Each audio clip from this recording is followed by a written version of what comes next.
Now, growing up in this small town, tell us what growing up in this small town was like for you. To me, it was normal. Welcome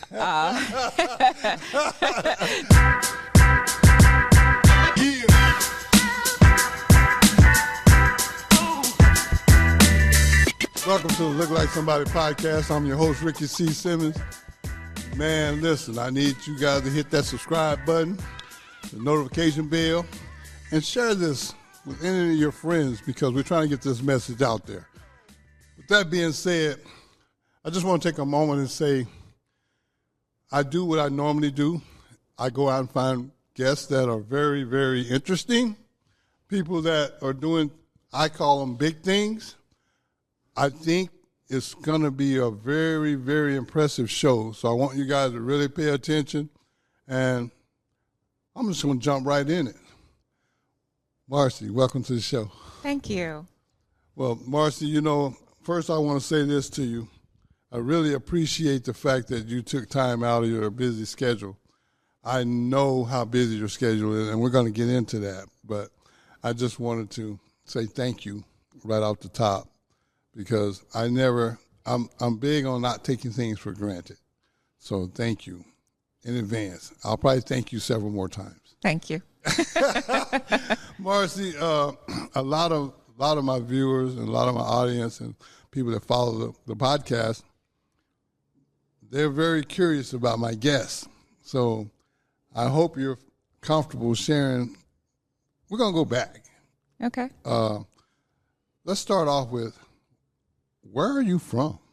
I'm from Demopolis, Alabama. Say that again? Demopolis. Demopolis, Alabama. Demopolis, yes. Alabama. Yes. Man, I could mess that up. That's a tongue twister. It means city of the people. Demopolis means city of the people. City of the people. Okay, Now, where is this for people like myself that are not from there? What big city are you close to? Well, it is 50 miles east of Meridian, Mississippi, 50 miles west of Selma, Alabama, 100 miles west of Montgomery, Alabama, 68 miles south of Tuscaloosa, Alabama. Oh, okay. So I'm taking this as a small town? It is a small town. And ballpark population? I'd say about 5,000 to 8,000 people. Wow, that's a small town. Yes. Yeah. Now, growing up in this small town, tell us what growing up in this small town was like for you. To me, it was normal. To me, it was normal. Everybody took care of everybody. A lot of people knew everybody's business. It was a sense of community that a lot of times I miss. The same sense of community that we had there. Well, I was just sitting here thinking when you were saying that. Small town, everybody in your business. Yes. You really ain't getting away with much of it. No, you're not.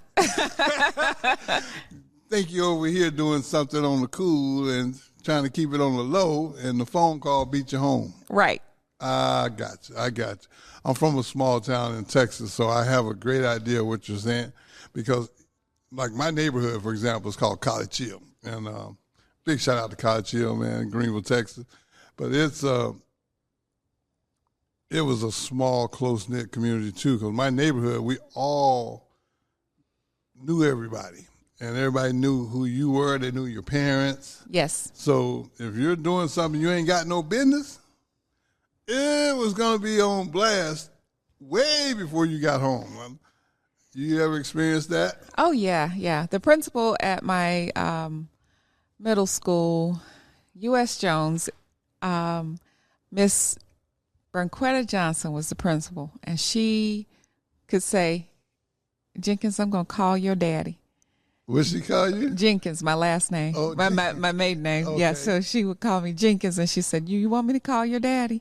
Because they grew up right down the street from each other. So she lived right down her mother, and her mother lived down the street from my grandfather. So they knew Robert Jenkins Sr. and Robert Jenkins Jr., so they could call either one of them. Oh, man, that's not good. They didn't even bother calling my mom. They called my daddy, and they knew okay, if we tell you we're going to call your daddy, you're in trouble. And that's when you usually start trying to be on your best behavior, I think. Well, I wasn't bad. It's just a lot of times I just didn't do some things that I think part of it was I was shy. I didn't want to get in front of the class and do math assignments or what have you. Oh, gotcha. So she would always, she was my math teacher. So she would tell me, get up there and explain the problem, and you better explain it loud. And it had to be right, because she was like, you don't have a choice. So in other words, she used the phone call as a motivation. Yes. Okay. And the motivation also came in the form of a paddle. So if we got in trouble, we got paddlings. Well, let me explain this to y'all right quick. Because, see, I know we have a lot of listeners that don't understand what we mean by paddling. We're from the South. It was back in the day. It's not so much now. I mean, I'm sure it still exists, but it's not as big now as it was then. We called it discipline. Yes. But today, I think it's labeled child abuse. Yes. So the kids are kind of have it their way. They can pretty much do whatever they want, and then if you try and give discipline, then there's going to be consequences for the person giving the discipline. Yes. Wow. You know, I say that to clarify, because what I've learned from doing podcasts is that everybody don't know what everybody knows. Right. You know, and sometimes I think, and I'm guilty of it as well, when people be explaining stuff, especially the new stuff that's updated, it's really the same as the old stuff, but they done remixed it and put a new name on it. And so I have to go like, what are you talking about again? Because, like, for example, the word insane. I mean, I always grew up thinking insane was a bad thing. I mean, you don't never want to be insane, but I guess in today's society, insane is a compliment. Like, oh, man, that's insane. You know, like you're really doing something special. So I always try to make it really clear for everybody. Now, when you said you grew up in this small town, everybody knew everybody, what were you thinking growing up? Were you thinking you were going to stay there always, or? No. I'd always wanted to leave whenever I could, and most of the time I spent my summers and holidays in Atlanta, Georgia. So I knew after spending, I think, a few summers and a few holidays there, I was like, I don't think I want to ever move here. I want to go somewhere other than Atlanta. Oh, okay. So how did you, when you say you visited Atlanta, is that you had relatives or something there? My siblings, when they graduated from high school, most of them moved across the state line to Georgia, and that was a big thing down south, you know, go to the next state over and make a life in the big city. Now, you said, I heard you mention siblings. Can you tell us how many siblings you have and where you fall in that line of siblings? Sure. So I have 4 brothers and 4 sisters, and they're all older than me. I was born 10 years younger than my sister that is about to turn 60. So I was the oops baby. Did y'all catch that? She said she's the what? I'm the oops baby. The oops baby. Yeah, they didn't like me, and they didn't care for me coming along, because that meant they had to take care of me. Because my sister that's 10 years older than me, she said I was the baby and I hated your guts. In other words, you took her spot. I took her spot. Okay. Well, being an oops baby, what was that like? My older siblings some of them thought that I was privileged not to have to do some of the things that they did, in which in some cases I was, but then at the same time, I also felt like I needed to learn more of the things that they didn't have to learn. They were obligated to do those things, but I didn't have to, but I wanted to. Gotcha. Like learning how to work outside of home. It was one of those things that I learned how to mow yards. I learned how to fix cars. I also learned how to bake. I learned how to cook. I learned how to do a lot of things. I would climb on the roof with my brothers whenever they were repairing a roof, just because I wanted to learn how to do it. I learned how to hunt. I learned how to fish. I patched up drywall. I did small plumbing jobs with my brothers, and it was just like one of those things that I learned how to do a lot of things that I didn't have to learn, but it made me a little bit more, I would say, independent. Gotcha. But, I'm thinking, man, all those things that you learned to do, I still don't know how to do a lot of those things. So, I mean, you were, for the South, you were way ahead of your time in a lot of ways because of your older siblings. Is that what? My older siblings, and also because of my dad. Okay. I was my dad's only child, so he didn't want me to go out into the world not knowing how to do a lot of things and have to rely on a man to tell me, okay, well, you need to have this fixed or you need to have that fixed, or I'll fix it for you. But, I would be at their mercy. So he never wanted me to be at anyone else's mercy.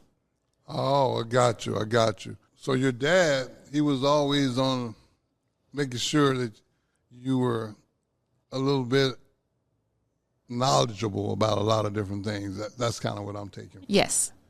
Okay, now your dad, what did your dad do? Well, other than he worked a lot of odd jobs, he was a pastor. He was a Baptist pastor, Baptist minister. Okay.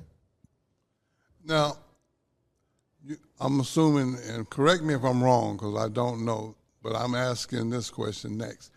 When you finally made it to high school, and just kind of tell us about your high school days. Were they favorable? You got good times, bad times? I mean, high school was great. It was the younger years that were tougher. Well, let's back up a little bit. What was the tougher years? Well, tougher years, just being almost like the ugly duckling, and growing up, just being in the South, you had to have a certain look in order to be okay with, a certain group of people or what have you. So it's just a number of, bullying and, we get picked on a lot back then. But once I got to high school, I was modeling for a local boutique downtown in my hometown. So I did that. And then I did, I played music. I was in the band. I kind of marched to the beat of my own drum. I did things that were not normal for a small town girl.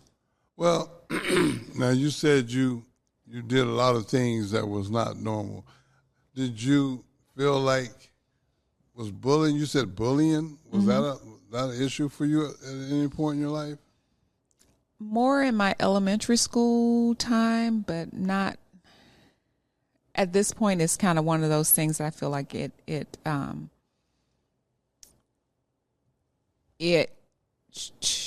shaped me to know that people were not always going to be nice. Life was not always going to be nice. And people always come with some type of tactic that's not necessarily direct bullying, but sometimes indirect, just learning how people operate. Well, the reason why I was interested in that, because I never experienced bullying. I don't know if it was because I grew up an athlete or it just wasn't never was an issue for me. But what I will say about it is I've known a lot of people that did get bullied, and I really didn't. I was kind of, and I hate to admit to this, but I actually was kind of naive to a lot of stuff like that, because I was raised in a household with both parents, very educated, and they were always instilling these qualities in me. And the one that drove home the most was, you're no better than no one else. And also, there's no one else better than you. So treat people with respect and treat people the way you want to be treated.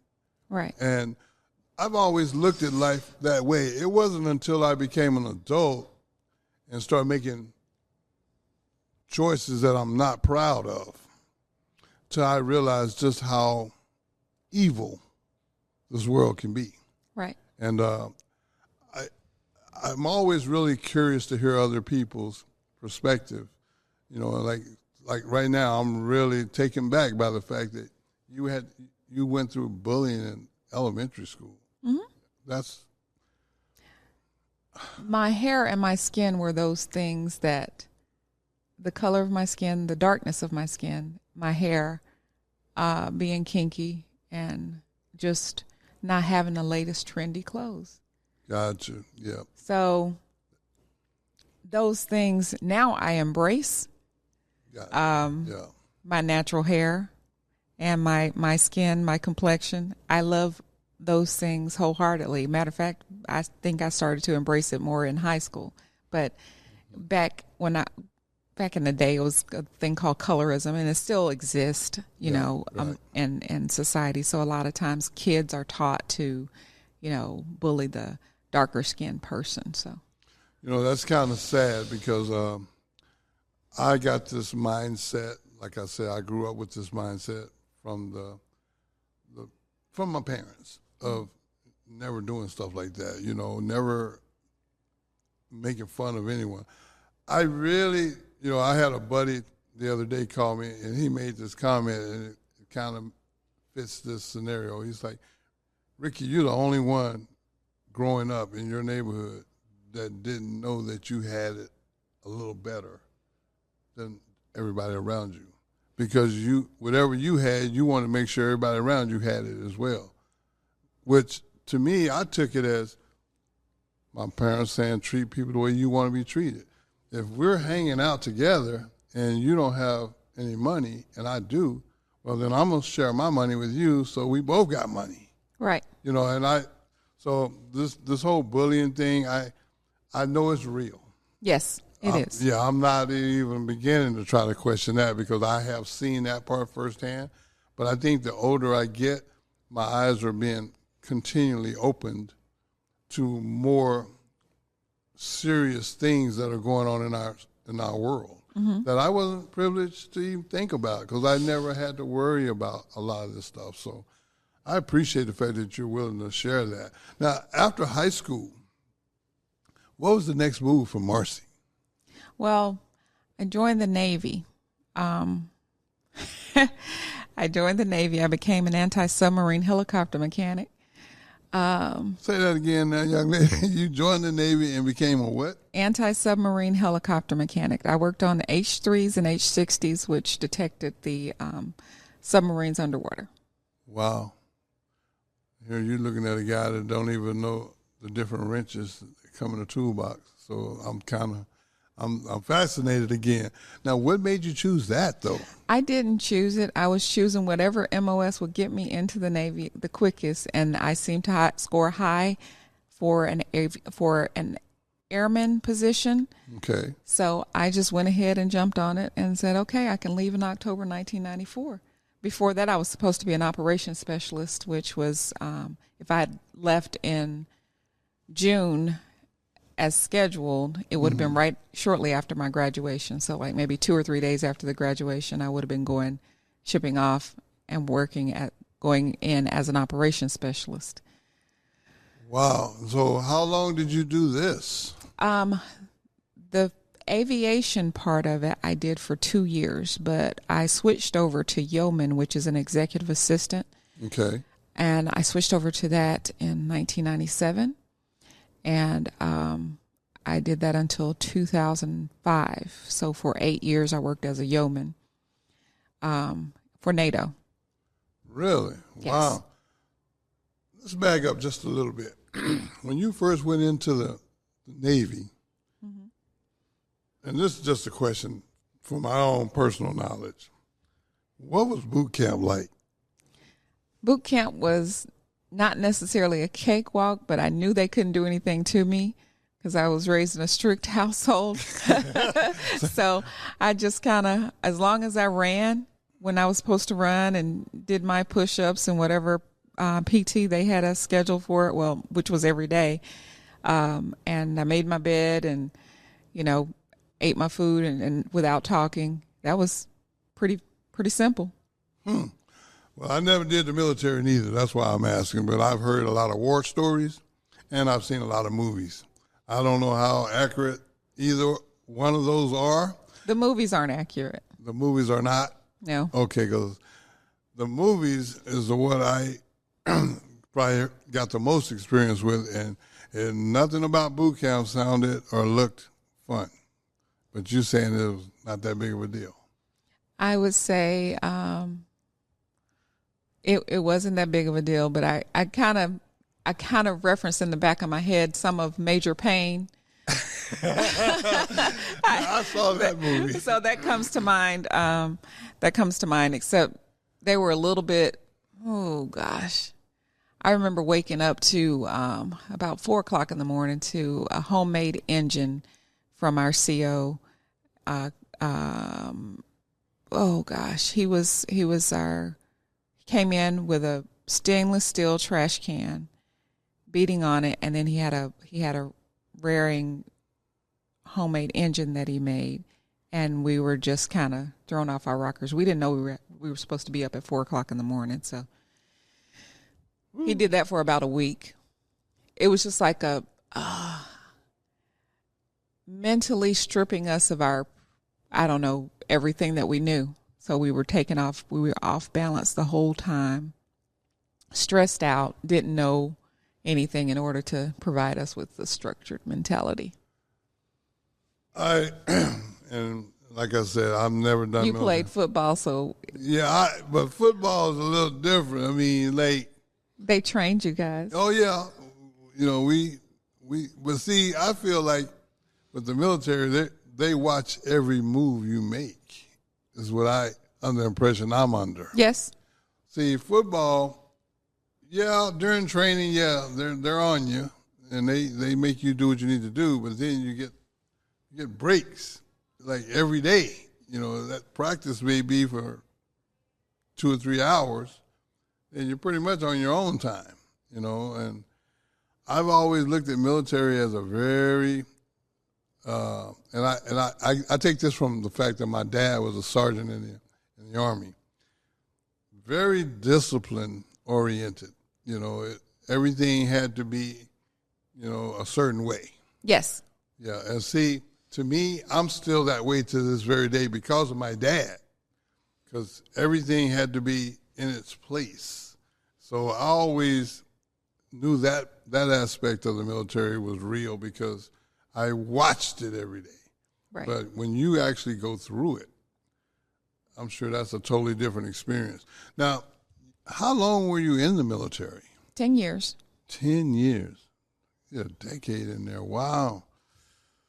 All righty then. And tell us about something else happened in the military. Is that where you met your husband?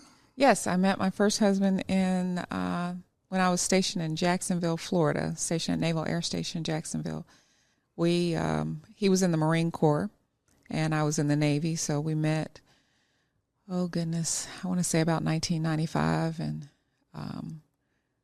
we got married in 96. And how was that like? Him being in one branch and you being how did that work for you? We had the similar mentality, structure, discipline. It was more competitive in our household. Like if I ran a mile and a half, I only had to run a mile and a half. Well, I was doing the Marine Corps PT when I was training for my Navy PT. Explain that. So he had to run 3 miles. So I ran 3 miles as well. So I did for a little while, I'll just put it that way. For a little while, I went along with the Marine Corps workout. Was that your choice? It wasn't necessarily my choice at the beginning, but I chose to continue for just a little while, and then after that, I discontinued his workout. I got you. So now, when you got married, I'm assuming you guys moved around a lot? We did. Like sometimes I was in Virginia, he was in Norway. Another time I was in DC, he was in California. So a lot of times our interaction was passing through the airport, exchanging keys, or traveling to each site that the other party was at. Most of the time it was me. He would come to me, like when I was in Hawaii. That's where we would see each other there. That was one of the places we saw each other for a length of time. So now you have 2 sons. Is yes, that correct? Yes. Okay. Your oldest son is 25, and he lives here in Nebraska. In Nebraska. Mm-hmm. And I think I met your youngest son, right? Yes, you met my youngest son. Yeah. Okay. Yeah. Now, raising kids in the military, man, did you have the kids while you were in the military? I did up until my oldest was 5. Okay. So when he turned, right before he went to kindergarten, actually, I did not re-enlist. Oh, okay. So a lot of people ask, well, why didn't you do the full 20? It wasn't necessary because I received the same benefits. Oh, okay. Gotcha. The only difference is I don't receive a retirement check. I'm just a civilian that has some of the same benefits that most people that retire have. Now, if I remember correctly, you ended up in a lot of different places, but the last place you ended up was McCook? Yes. McCook. You know, the only memories I have of McCook is the work ethic camp, and that was my last time incarcerated. And from what I understand, you're familiar with that place as well. Yes, I worked as a corrections officer there. So I was a corporal at the work ethic camp for a few months. It took me a while to get the job, but I mostly worked night shift in the yard. When you say it took a while for you to get a job, what happened? I don't think they necessarily wanted any people that looked like the inmates that were in the system. I'm just going to be honest with you. No, I mean, hey, speak your truth. I mean, I have to agree with what you're saying because the incarcerated people are looked upon a certain way. Right. And when you are a person in authority, then, yeah, I can see where there would be a little conflict. Right. So how did you manage to get in, though? I just applied again and followed up on my application and asked what was the problem because I'd done everything I was supposed to do, and I was more qualified than the candidates that they had on that were working there. So okay, so you get in, and I'm hearing you say you didn't stay there very long. No, I did not. And can you is it okay to share that part? Sure. Okay, well, I'm curious to know why you weren't there that long because it took you a while to get in. It did. And then you finally get in, and then you say you weren't there very long. No, I wasn't. I never knew when I was going to be home. A lot of times I worked a double shift, so I'd leave at 2 o'clock in the afternoon and wouldn't be off work until 2 in the following day. So. Oh, wow. So sometimes it was just not feasible for someone with a family. Gotcha. So I ended up leaving and going back to school, and I needed a few credits to complete, and I went into a nursing program. Oh, okay. And I didn't complete the nursing program. And I went from completing the prerequisites and then started in the program. And nursing school is intense, and it's hard when you have a family and you have kids and trying to juggle the academics of everything. And so you was doing a nursing program in McCook? Yes. Okay. Now, what happened? What happened after you said the nursing school, that didn't work out either? It did not. Okay, what happened after that? So I went back to work. I worked about 3 or 4 different jobs. One of them was the post office. Another, I worked as a night audit clerk at a hotel, and I worked for the Census Bureau.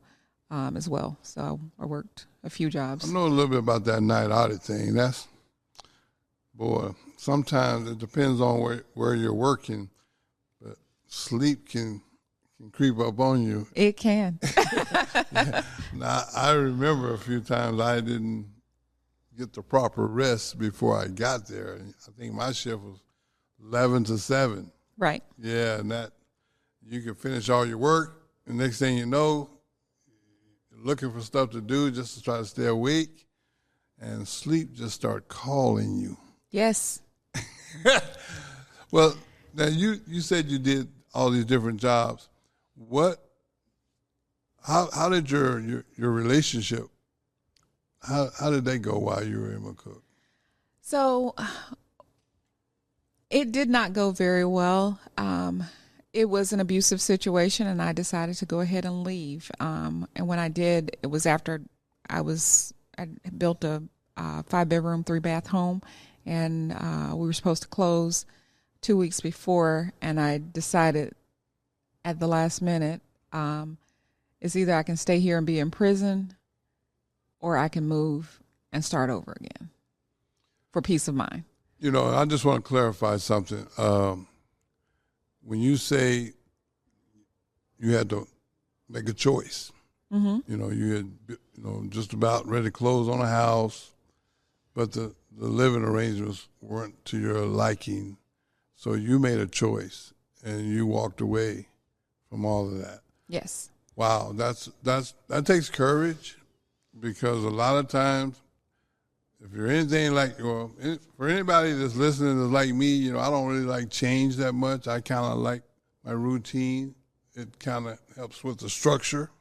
Mm-hmm. So I guess my next question is, when you were making this decision to walk away, what was that process like for you? I'd been through several therapy sessions, and I was working on self-worth at that time, and then I just kind of didn't feel like I was worthy a lot of times. Mm-hmm. And I just felt like I was not even myself during the time that I was there. So when I had the opportunity, and when I had some time to myself, when my ex-husband was out of town, I was like, it feels different when he's not around, and I don't have to deal with abuse. And it wasn't, the physical part of it was, to be honest, easier than the mental and financial part of it, because it was like I had to account for everything, every move that I made, and be tracked. Like before the app Bark came out and just all these different apps, he'd had a tracking device on my cell phone and would monitor my every move. So I felt trapped. Yeah. I didn't feel like a human. So I figured I could leave and start over. It was a tough choice, because there were a lot of things that were looking positive to people from the outside looking in. Everything looked great. Perfect couple, perfect opportunities, great income, great house, great cars, all this other stuff, all these material things. But I was miserable. So I decided not to stay. Well, the one thing I want to clarify is this. You made a valid point. A lot of things that we are shown, or a lot of things that are given a lot of attention to, I should say, are the material things. Yes. And people automatically, not everyone, but a lot of people assume, because of the materialistic things, that everything else is perfect as well. Right. And that's not always the case. It is not. Yeah, and I really want people to understand that. Yes, appreciate what you have, but I don't recommend anyone try to keep up with the Joneses. Right. Because if you got everything materialistically, but you're unhappy, what have you really got? True, nothing. Yeah, I mean, you just pretty much explained that, and that's what I took from it. So you got yourself together and decided to make some changes. Yes. What was next? So after I moved to Lincoln, I got into an apartment, started over with life. I checked all these boxes that I wanted to check off. I went back to school, completed 2 degrees. I went to community college, finished up a few credits there, went to Doane University, completed a degree that I wasn't supposed to complete for another, I was on task to complete it in 2019, but I completed it in 2018. So I just was a little ambitious. Yeah. I'm gonna call it grinding. You was on your grind because they ain't giving those things away. You got to earn them. Yes. So you went out and you took care of your business, and you got to where you needed to get to. Right. I respect that. I mean, that's not easy to do. It's not.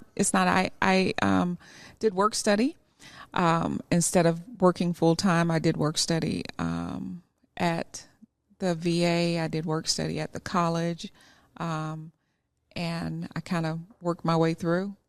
And then I took little odd jobs part-time jobs in the meantime until I finished. And then I started working for the federal government. To the federal government. Now, I don't know if this is something you can share, but what did you do for the federal government? So I was patient care coordinator at the VA hospital. I left and went and worked in human resources in Omaha. Then I went back to Lincoln and worked for immigration. So I worked for, Homeland Security / immigration. Worked there, and then I left immigration and went back to the VA, but I went to the regional office where I worked as a legal instruments examiner, doing accounting for benefits of veterans. Wow. You had a pretty challenging job. Now, I guess, how long did you do that? Oh, I did that for about 5 years back and forth between the agencies. Okay. I mean, now you got this federal government job. Mm-hmm. You're doing okay. Yes. So help me understand how we got to what we're doing currently. So in 2020, the worst thing anyone can do is challenge me with, we're going to lay you off. And I received a couple of furlough notices. And after receiving those furlough notices, I was like, well, I see that I'm going to not have a job after I've had a job for the first year. And because I'm on the lower man on the totem pole, I'm going to be the first one to be let go until they recall us back or until Senate decided to, take care of some business with, within the government agencies and release funding for our agency. So I started a business, started baking from home, and went through the whole health inspection at home and got my stuff together, received my cottage food permit, went to farmers markets, sold desserts there, just did a number of things. And then I was like, well, this is doing pretty good. I kept doing it while I was working for both agencies. I worked on my business part-time, and I went into work one day, and it was just one day I just walked by one of my colleagues in their cubicle, and he had an oxygen tank, and he was sitting there with his oxygen tank next to him. And I was thinking, I don't want to die here. And I turned in my 2 weeks notice, and I was like, I don't know how I'm going to do this, but it's going to happen. I don't need a cushion, because if I have that cushion or I have that fallback of my job, then I'm not going to be able to be successful. So I just jumped. I took the leap. Wow. Of course, I talked to my husband about it before I did, but he was on board after me staying up all night, working until 2:00 in the morning and getting back up at 6 to go to work. Got you. So you started a business. Now, I want everybody to hear the name of this business. What is the name of the business? It's called Sweet Things by Marcy, And it is Sweet Things because this is the song that my friend and I were singing when we came up with the business name. Okay. Shaka Khan Sweet Things. Okay. And what type of things did you start your business off with? Started off with Kentucky butter cake, sweet potato pie, banana pudding, peach cobbler. Those is hummingbird cake. So mostly it was Kentucky butter cakes, hummingbird cake, and turtleback cookies. Just a number of like little simple things that I grew up eating. Mm-hmm. Now, when you started this off, I mean, you say you started it at home? I started at home. So you just had to go out and I mean, how did you do that? I mean, did you just go to certain businesses or, I mean, how did you get your product out? Well, most of it was through farmers markets. I've had my website since 2020. A lot of times when people ask me, well, how much is this or what's that? I usually just refer them to my website. So it's my website, word of mouth, a little bit of advertisement, mostly word of mouth. Well, share that website with us just in case. I know we'll have it in the description, but I want everybody to hear it. It's www.sweetthingsbymarcy.com. Let me tell y'all something about that. I didn't know nothing about it. I had heard some things, but I didn't know nothing about it. And then I went over and tried it. Man, let me tell y'all something. Y'all need to go to that website. Get your look on because I'm a fan. I'm a huge fan. And I like supporting small businesses. I do that quite often, not just your business, but I just go around supporting small businesses because basically I understand the grind. Yes. You know, and being a motivational speaker and traveling around the country, I basically started with an idea, you know, and then this young man that a lot of people in this state have heard of by the name of Tom Osborne, he put his name behind me, and then things started to kind of take shape. And here I am now 15 years later. I understand the value of being supported, especially when you started from your home to where you are now, because now you done moved on up a little bit. Yeah, I'm located downtown. So I serve lunch Wednesday through Friday. Grab and go sandwiches. The most popular thing I have is my chicken salad sandwich, and the Southern Fare snack pack is also another popular item. I done had them. I'm telling y'all. And you're located in Lincoln. Yes. Now, I'm going to tell y'all, if you're ever in Lincoln, on a Wednesday through Friday, you need to go by and check it out. What's the address of that place? 1413 N Street. 1413 N Street? Yes. Hey, man, take it from me. Go by there. You'll thank me later, because I'll be honest with you. You can tell that she takes pride in what she does.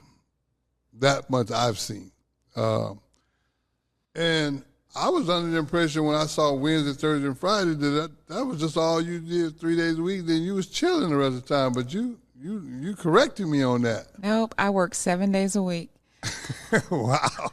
I am prepping something on the other days, baking for the 2 restaurants that my items are in. So usually I'm making cake, banana pudding, frosting something, packaging something. Today, this afternoon, I have a delivery to Canyon Joe's Barbecue. Lila Mae's Southern Kitchen will call on me on Wednesday. Usually Wednesday afternoon, they'll tell me what they need for their restaurant. So usually I'm making deliveries on Wednesday afternoon as well. So you say you're in a couple of restaurants. Can you give them a shout out right now? Yes, Lila Mae's Southern Kitchen. That's 2110 Winthrop Drive, and then Winthrop Road, and then Canyon Joe's Barbecue. That's 200 South 18th Street. It's on 18th and N, which is just a few blocks from my shop.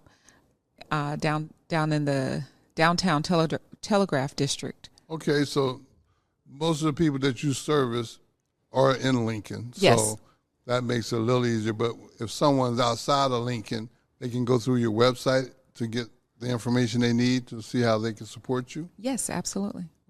Say that website one more time. www.sweetthingsbymarcy.com. And this will be in the description. So I just want everybody to hear it, from the person that created it. I always like to give credit, man, to anyone that has an entrepreneurial spirit, because a lot of times when you have an entrepreneurial spirit, it can be challenging. It can be. Yeah, because unfortunately everyone doesn't want to support you initially, and you almost got to prove yourself. Yes. Yeah, but apparently you've been doing this for how long now? Almost 5 years. 5 years. So I think you proved yourself. I think you've earned the right for people to want to see what your product's about.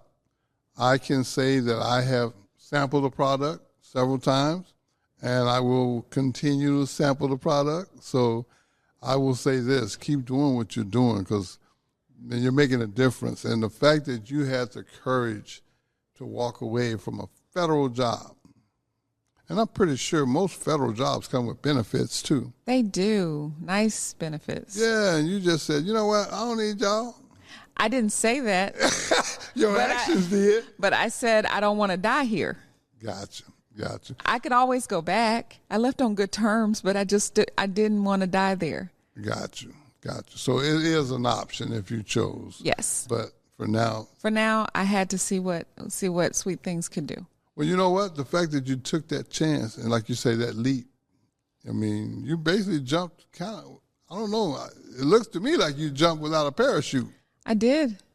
Yeah, I mean, that's what it looks like. I don't know. I mean. That's okay. My wings are going to come in. So you're going to be flying at some point, huh? At some point. But, but Marcy, on a serious note, I just think it takes a lot of courage, and unfortunately we don't have a lot of people willing to take those type of risks. I mean, it's easy to stay where it's comfortable. It is. Yeah. But, and I'm really glad to hear that you left on good terms, to where if you need it, in a worst case scenario, if you wanted to, you could go back. Yes. Yeah. I think that's important. So a lot of times when people go into business for themselves, they get to this mindset that, you know what, I'm sink or swim.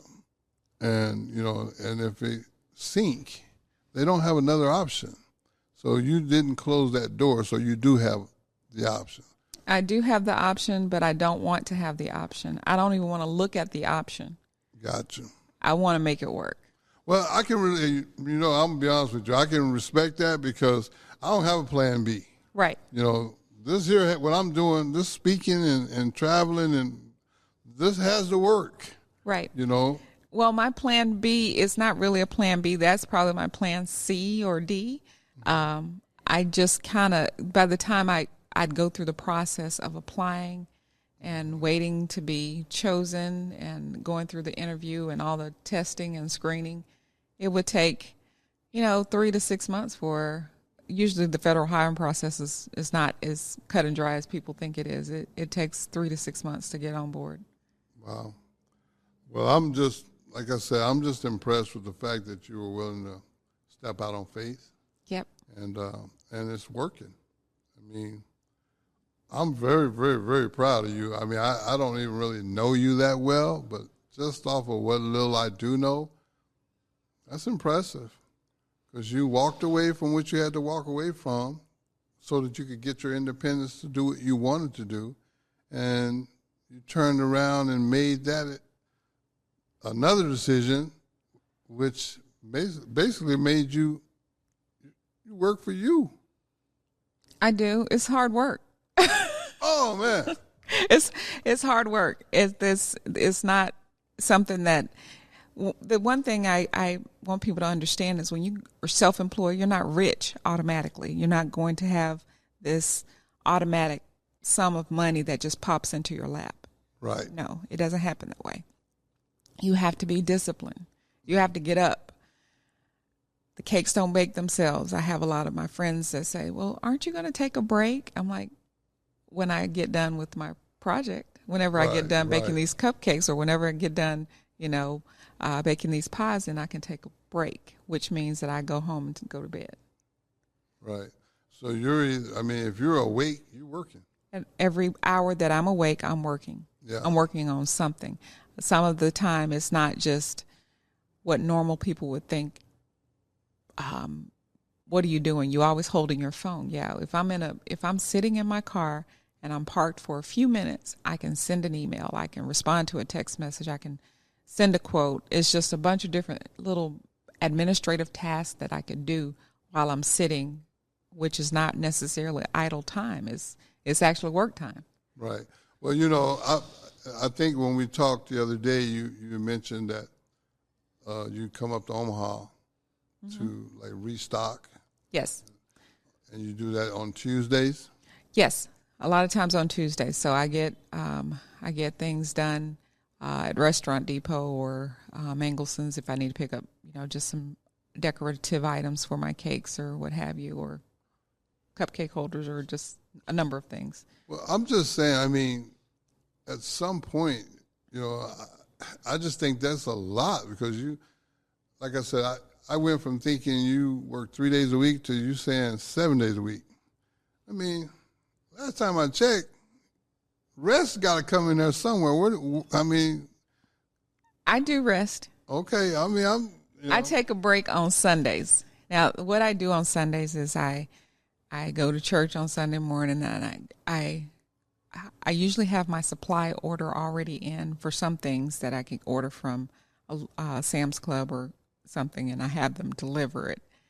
But they deliver whatever I need on Sunday afternoon, and then I'm done restocking. Or sometimes some weeks I just do inventory. And that's just a couple of hours, and I don't have anything else to do for the day. Well, when you and I was just thinking, every time I've came by your place of business, you're the only one in there. I am. Where are the workers at? I am the workers. Come on, man. You take the orders, you make the orders, you restock the store, you make all the products. Mm-hmm. You got 2 sons. Well, they help. Okay. So they are not necessarily considered workers, because they come in when they want something. So they got a motive when they show up. Yeah, and it's fine. When they show up, I have a motive ready for them. I have something for them to do at all times. Whenever they show up, I have something ready for them. Well, I thought it was kind of funny when I bumped into you the other day at a food truck. You had your youngest son with you, and he gonna unload this car. Yeah, that's what he didn't realize that's what he was in the car for. He's just thinking he's along for the ride. Well, he thought he was just going to Target. And that we were going to grab something to eat, and that was going to be it. No. There was more to it than that. Yes. So my sons take my supplies down to the basement for storage and everything. So gotcha.